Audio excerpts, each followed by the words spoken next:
It's Miss Tanya. And listen, I received a message from someone asking, how does your 24-hour facility work? And I'll just say this. The 24-hour facility works how you want it to work. You make your hours. Most parents work a traditional shift 6 to 6. Then if there's an alternate schedule like 3 to 11 or 11 to 7, that's usually the other two shifts that someone may work, then as a provider, as long as you don't go over your capacity at one time, then you can accommodate other children. So say, for instance, you have 10 children between 6 and 6. Then you want to start another shift at 8. Then you can take another 10 or 12, whatever your capacity is, after that time. Or if you have the 3 to 11 shift, then if some of your daytime children leave before 6, then you can possibly have some more children come in, as long as you don't go over your capacity, like around 3 o'clock, 2 o'clock, depending on what time the other children leave. It's all about how you manage it.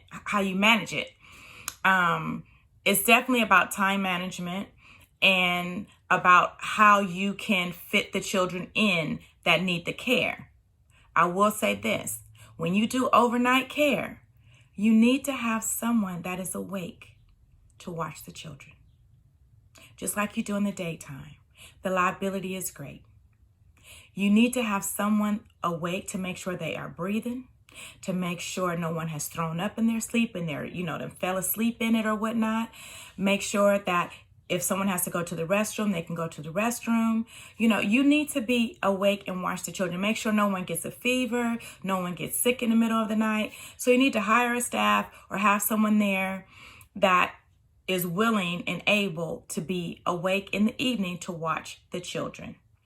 And one way to keep that person awake is to have them set up your stuff for the morning time. You can have them get your lesson together, your curriculum together. Just give them some things to keep them awake, because it's just a natural instinct just to go to sleep. But they need to stay awake.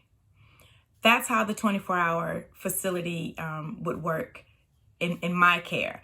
One thing that I do not do, I do not bathe any children. I tell the parents they need to bathe them.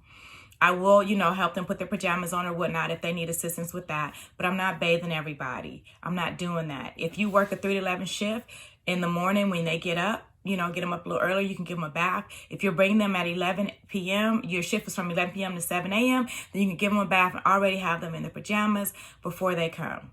And they also need to know what meals you're going to serve the children.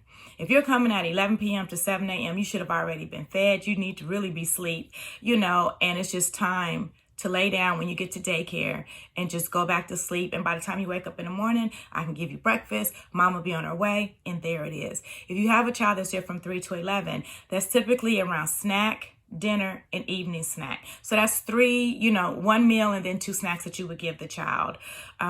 Typically, that's what you would give them if the child, wants it or whatnot. 24-hour facility is definitely needed. You have essential workers, you have the healthcare workers, you have the police officers, you have, the nurses, the doctors, you have the janitors. It's definitely needed. So that's how, a 24-hour facility would work.